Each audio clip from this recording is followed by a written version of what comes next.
Ladies and gentlemen, welcome back to another episode of Roll the Dice with CC. As always, I'm your host, and on this week's episode, episode 6, we back with another TV show review. Now, this week's episode, we'll be talking about the show Tokyo Vice, which you can go ahead and watch on Max, or formerly known as HBO Max. And season 1 aired back in 2022, so there's 10 episodes. You go ahead and get those out the way. But season 2, which is continuing now. Season finale next week. That will also have 10 episodes. So you got some catching up to do if you wanted to binge watch it. But basically, I thought about doing this episode next week, but I figured, hey, why not? I watched episodes 1 through 9 already. Ain't no point in putting this episode off another week just so I could get the, conclusion of season 2, which might not actually be the end of the show because I still feel like there's a good amount of story still left. Now, obviously, I've never read the book by Jake Adelstein, which is what Tokyo Vice is about. It follows his events being a American journalist over in Tokyo. But I still feel like there's a good amount of story left to incorporate into a TV show. So there might be a season 3, but if not, I'm not going to be mad because I did enjoy giving it a watch. But anyway, Jake Adelstein is played by Ansel Elgort, and when the show first starts off, it's following Jake. He's taking an entrance exam to actually work for the newspaper. In the show, it's called The Macho, and he gets the job, obviously. But when he first starts off, it's like they've really given him kind of crappy stories. Like they're not giving him nothing with substance. Like he has to write about cats being rescued from trees, people getting their bike stolen. Oh, my wallet got stolen. But his first big story involves a character who holds some very, very important value in the story, and that's Detective Katagiri. So he meets him in a case involving a man who got stabbed and then was left outside on a metal fence, like outside some apartment buildings. And so when Jake runs up to him, he's like, "Oh, hey, can I ask you what happened and what went down?" And Katagiri, since he doesn't know him like that, he's not going to give him any information. He just thinks he's just another reporter. But throughout the show, you'll see like Jake is very persistent when it comes to wanting information to, get all the facts and details straight so he can actually write a compelling story. But that throughout season 1, they butt heads. They eventually do become colleagues and associates, which leads me into my next point, which is the Yakuza side of things. So there's 2 prominent gangs in Tokyo. I know there's obviously some other ones, but they're really kind of like, I'm not going to say they don't matter, but they're not as prominent as the 2 I'm about to mention, which is the Chihara Kai and the Tozawa group. Now, the Tozawa group and Chihara Kai, they're big rivals, always stepping on each other's toes and whatnot. And I will say this, being they're kind of like organized crime families, the lesser of 2 evils is the Chihara Kai, but that doesn't mean that throughout the show that the police don't want them to, be out there like, "Oh yeah, we'll put up with you because you don't do as much killing or stealing or whatever that the Tozawa group do," but they do things just as bad as them. So that's kind of like the friction between those 2 groups. Jake ends up getting intertwined with both of them.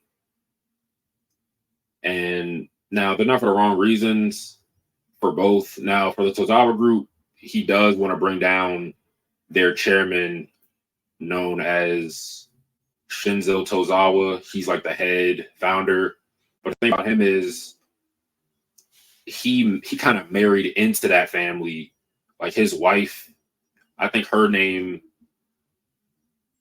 is actually her last name is actually Tozawa, but since Tozawa is a man, like they gave him the figurehead status, and so he just took that mantle and then made it his own. So everything that happens for the Tozawa group runs through him, and that's what Jake's trying to do. He's trying to take him down because eventually Tozawa does gain a monopoly over all the other Yakuza families, except for the Shihara Kai, which I'll get into momentarily.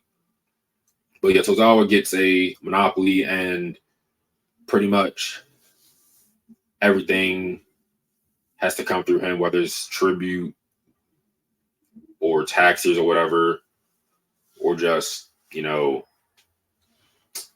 checking in, trying to get access to pretty much anything, whether it be illegal or legal, you have to go through Tozawa to get it. So that's what Jake's main goal against them is. And then with Shihara Kai, he eventually befriends one of kind of like their officers who throughout the show, his name is Sato. He ends up kind of being the head of the Shihara Kai through a lot of trials and tribulations. But it starts off, he was just, the guy going out, making sure all the businesses that the Shihara Kai were funding were paying their taxes and tributes. And he ran into him in a club one time, and it was this hostess. Her name is Samantha. She also has a pretty big role in the show, but that was kind of like Sato jump. So when he seen Jake with her, he was like, yo, he felt the type of way about that. But they ended up hashing that out, and they cool and become friends as the show progresses on. But yeah, I don't want to really give any spoilers, but based off of last week's episode, Jake is fighting for his life.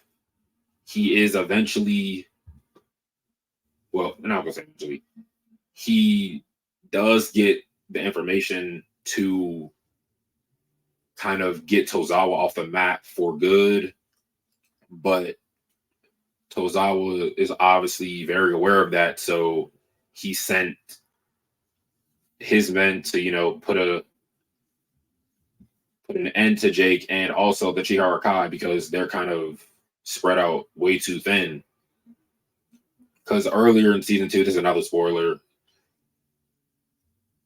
Sato, the reason he gained control of the Chihara Kai was because the Oyabun, which is kind of like the head of the organization, he ends up dying, and then his second in command, Hayama, like when you watch the show, you're like, bro, he one of them characters like you really will hate. It's like, bro, I hate this guy.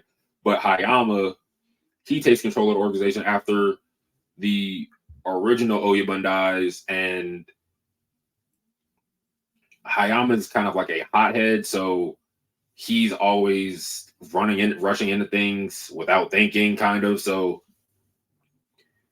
he ends up taking control of the Chihara Kai, but Sato doesn't like the way he does things, so Hayama banishes Sato, but then he ends up coming back because he had his brother involved in the organization, but he wanted to keep him away from this stuff because he knows that what goes into some of these deals that you make with Yakuza, it's like it never ends well.